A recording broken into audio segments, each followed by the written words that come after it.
Why couldn't Sauron sense Bilbo? Hello, explorers of Middle-earth. Welcome back to Hidden Kingdom, where we dive deep into the mysteries and magic of Tolkien's legendarium. Today, we're unraveling one of the most curious riddles in The Lord of the Rings. Why couldn't Sauron sense Bilbo when he wore the One Ring? Sauron's reach was vast. He could influence kings, corrupt nations, and detect the slightest hint of his powerful ring. So why did a simple hobbit from the Shire slip under his radar? It's a fascinating mystery, and as with all things Tolkien, the answer is complex and layered. Stick around as we journey into the heart of Middle-earth and uncover the hidden truths of Sauron's power, Bilbo's unexpected luck, and the ring's own cunning nature. Let's begin. The ring's slumber. To understand why Bilbo was undetected, we first need to understand the ring itself. It wasn't just a trinket of power, it was a living, manipulative force. The One Ring had a mind of its own, designed to amplify Sauron's influence and control anyone who wore it. However, after Sauron's physical form was destroyed at the end of the Second Age, the ring went dormant. It lay at the bottom of the Anduin River for over 2,000 years, hidden from Sauron and the world. When Bilbo stumbled upon it in Gollum's lair, the ring wasn't actively broadcasting its power. It was almost as if it was sleeping. That's why, when Bilbo slipped the ring onto his finger, Sauron didn't immediately sense it. Unlike Frodo's later experiences, where putting on the ring attracted dark attention, Bilbo's journey was quieter. The ring's power subdued. But why did the ring remain so quiet? Chapridan, a ring with its own agenda. The ring's silence wasn't just accidental. It had its own agenda. The One Ring was more than a tool. It was a piece of Sauron himself. Its goal was ultimately to return to its master, but it wasn't in any rush. It recognized that Bilbo, an unassuming hobbit, wasn't powerful enough to wield it in a way that would lead back to Sauron immediately. Instead, it waited patiently, subtly manipulating events. Bilbo's adventures were dangerous but limited in scope. He wasn't trying to claim kingdoms or challenge Sauron. He used the ring for small things, escaping trolls, hiding from spiders, and slipping away from pursuers. These were minor actions in the grand scheme of Middle-earth, and the ring seemed content to bide its time. The power of distance and timing. Another factor in Bilbo's invisibility to Sauron was simple geography. When Bilbo found the ring, Sauron had not yet returned to full strength or settled in Barad-dûr. He was hidden in Dol Guldur, a fortress in southern Mirkwood, and he was still regaining his power. The full force of his will wasn't trained on locating the ring, and he likely wasn't capable of sensing it yet. As Sauron grew in strength and expanded his influence, his ability to detect his ring also increased. But by the time he reached his peak awareness, Bilbo had already retired to the Shire with the ring, far from Sauron's stronghold.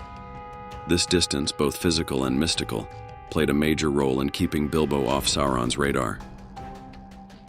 Comparing Bilbo and Frodo's experiences. Now here's where things get interesting. In The Lord of the Rings, Frodo's experiences with the ring were vastly different from Bilbo's. The ring seemed to wake up, almost as if it sensed Sauron's growing power. Frodo couldn't use it without feeling its dark influence or drawing unwanted attention. In Bree, for example, when he accidentally put the ring on, he was nearly spotted by the ring wraiths. So why the difference? One key reason lies in Frodo's proximity to Mordor and Sauron's increased vigilance. By the time Frodo bore the ring, Sauron was actively hunting for it, sending the Nazgûl to track it down. He was pouring all his dark will into finding his lost treasure. Frodo, unfortunately, bore the ring during the peak of Sauron's vigilance. Bilbo, by contrast, had the ring when Sauron's focus was still fragmented. The role of the Nazgûl. Sauron's most dangerous servants, the ring wraiths, were essential in locating the ring. These spectral hunters were bound to the ring's power and could sense its presence when it was close by. But here's the twist. During Bilbo's time, the Nazgûl weren't actively searching for the ring. Sauron hadn't mobilized them for this purpose yet. He was still gathering his strength in secret.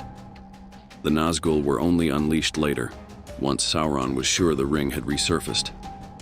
This delay in mobilizing the ring wraiths allowed Bilbo to use the ring without fear of detection.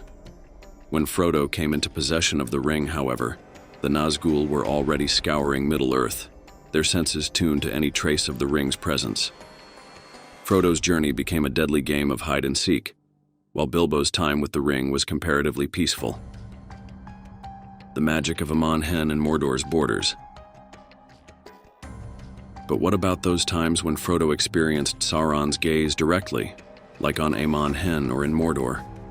These instances highlight another reason Sauron missed Bilbo: the influence of specific magical locations. When Frodo sat upon the seat of seeing on Amon Hen and looked toward Mordor, he entered a powerful vision-like state. In this moment, while wearing the ring, he almost broadcasted himself directly to Sauron's gaze. Similarly, when Frodo entered Mordor with the ring, the close proximity to Sauron's domain heightened the ring's connection to its master. Bilbo, on the other hand, never ventured into such perilous or magically charged places while wearing the ring. The magical intensity of Amon Hen and the direct proximity of Mordor acted like beacons, drawing Sauron's gaze. Bilbo's use of the ring in Mirkwood or the Shire didn't have the same effect. The last piece of the puzzle. Bilbo's very nature also helped him evade detection. Tolkien often emphasized Hobbits' resilience to the ring's allure. Hobbits are simple, unambitious folk, with no desire for power or conquest. Bilbo didn't seek to rule or to challenge Sauron. He simply wanted to help his friends and enjoy a quiet life in the Shire. This modesty made him less of a threat and perhaps less detectable to Sauron's evil will. The ring amplifies the inner desires of its bearer, and with Bilbo, there wasn't much darkness to amplify. Compare this with characters like Boromir, whose lust for power nearly led him to take the ring by force. Sauron's ability to detect the ring was likely linked to the ambition and malice of its bearer. With Bilbo, there was simply less darkness for Sauron to sense. The turning point. Sauron's breakthrough in his search for the ring came not from sensing it on Bilbo, but from capturing Gollum. Gollum, who had borne the ring for centuries, was finally captured and tortured by Sauron's forces. He revealed two critical words: Shire and Baggins. This was the first real lead Sauron had in locating the ring, and it set his plans into motion, sending the Nazgûl to hunt down Frodo. If it hadn't been for Gollum's capture, Bilbo and the ring might have remained hidden indefinitely. But this moment marked the shift from a quiet, dormant ring to a high-stakes race for power. Bilbo had passed the ring on to Frodo by this point, but Gollum's capture sealed Frodo's fate and marked the beginning of his perilous journey. So to answer the question, why couldn't Sauron sense Bilbo? It was a combination of factors.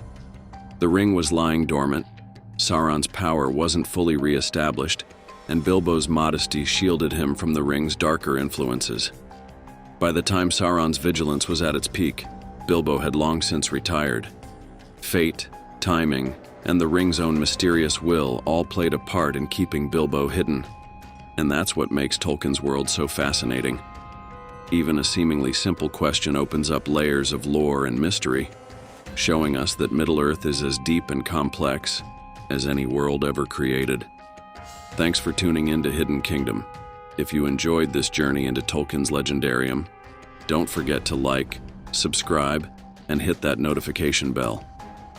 Until next time, may your path be hidden from dark eyes.